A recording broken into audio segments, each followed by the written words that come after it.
اب میں ملتمس ہوں قابل صد احترام گکھڑ کی ادبی کہکشاں میں ایک خوبصورت نام، معتبر نام جناب ڈاکٹر محمد ندیم اصغر صاحب سے کہ وہ اسٹیج پہ تشریف لائیں۔ ان سے میری پالش ہوتی رہتی ہے، یادوں کے عطر دان نے چہار سمت مہکائے تو ایک دھندلا سا چہرہ آنکھوں کے سامنے، پریشان حال، الجھے بال، بکھری شخصیت اور لا ابالی کیفیت لیے سامنے آن کھڑا ہوا۔ سر جھٹکا کہ کوئی سہانی یاد ذہن میں دارائے کہ تنہائی کے مہکنے کا سامان ہو، لیکن یہ ضدی شخص ذہن کے تالان میں آلتی پالتی مار کے بیٹھ گیا اور ایک انچ بھی ہلنے سے صاف مکر گیا۔ میں اس کی ضد پہ مسکرایا، یادوں کے اخبار کو بھگو کے آنکھوں کا آئینہ صاف کیا کہ دیکھیں تو بھلا کون سا اڑیل ہے جو ذہن و دل کے صحن میں ہڑتال پہ آن بیٹھا ہے۔ منظر دھلا تو خوابوں کی خاک سر میں ڈالے اپنے آپ اور زمانے سے الجھتا ہوا ایک شاعر سر نیوڑائے نظر آیا۔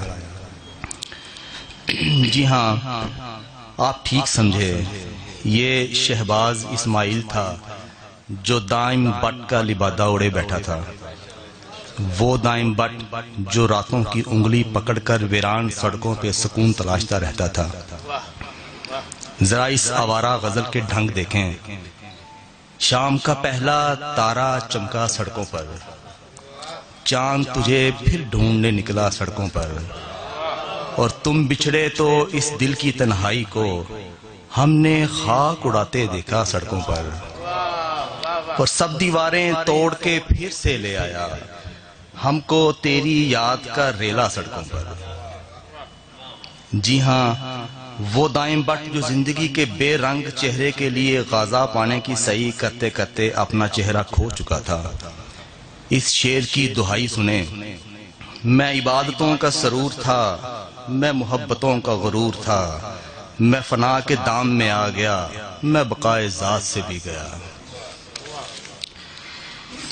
یہ وہی دائم بٹ ہے جو کچھ عرصہ پہلے نراش دل کو طفل تسلیاں دے رہا تھا کہ دل شکستہ اداس مت ہو، جو چند برس پہلے سخن تراز تھا کہ میری محبت کا مان رکھ لو۔ جی ہاں، میں اسی دائم بٹ کی بات کر رہا ہوں جو اپنی تمام تر کامیابیاں دامن میں سمیٹے آج ہمارے سامنے بیٹھا ہے۔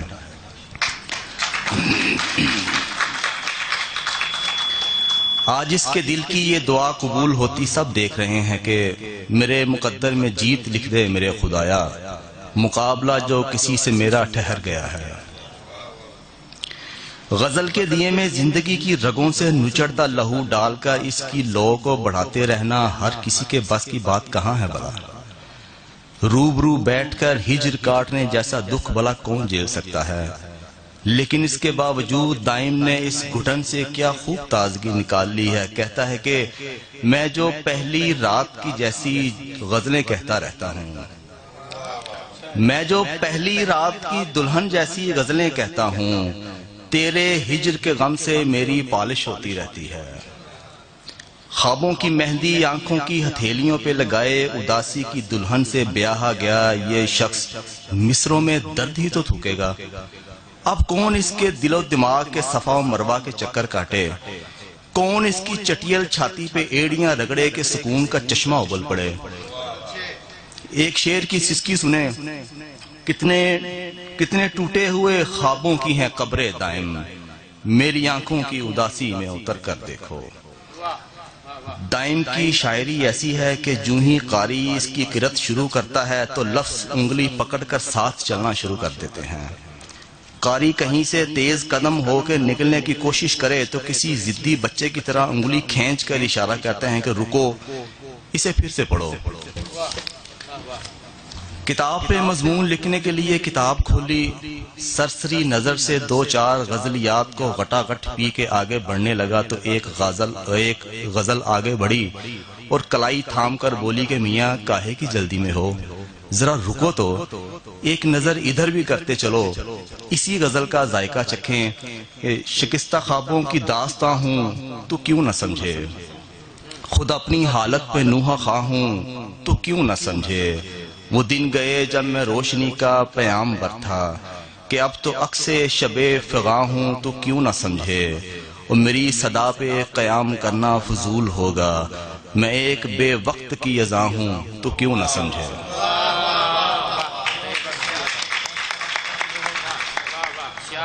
رات گہری ہوتی جا رہی ہے اور میں نیند کی ماچس سے قلم کی شمع جلائے یہ مضمون لکھ رہا ہوں۔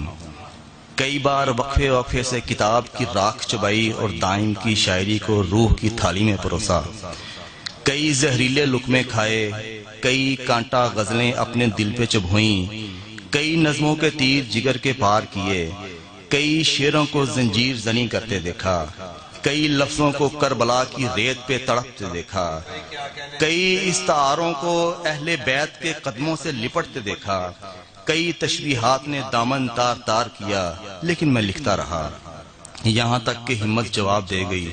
اور ڈرتا ہوں کہ مبادہ آپ بھی یہاں سے مضطرب دل اور بے کیف روح نہ لے کر جائیں۔ آخر میں خدا بندے سخن سے دعا ہے کہ تمہارے لفظوں کی کھیتیاں ہمیشہ لہلہاتی رہیں۔ خدا کرے کہ چاند پہ چرخہ کاٹتی بڑھیا ہمیشہ تمہارے لیے دعا گو رہے۔ بہت شکریہ۔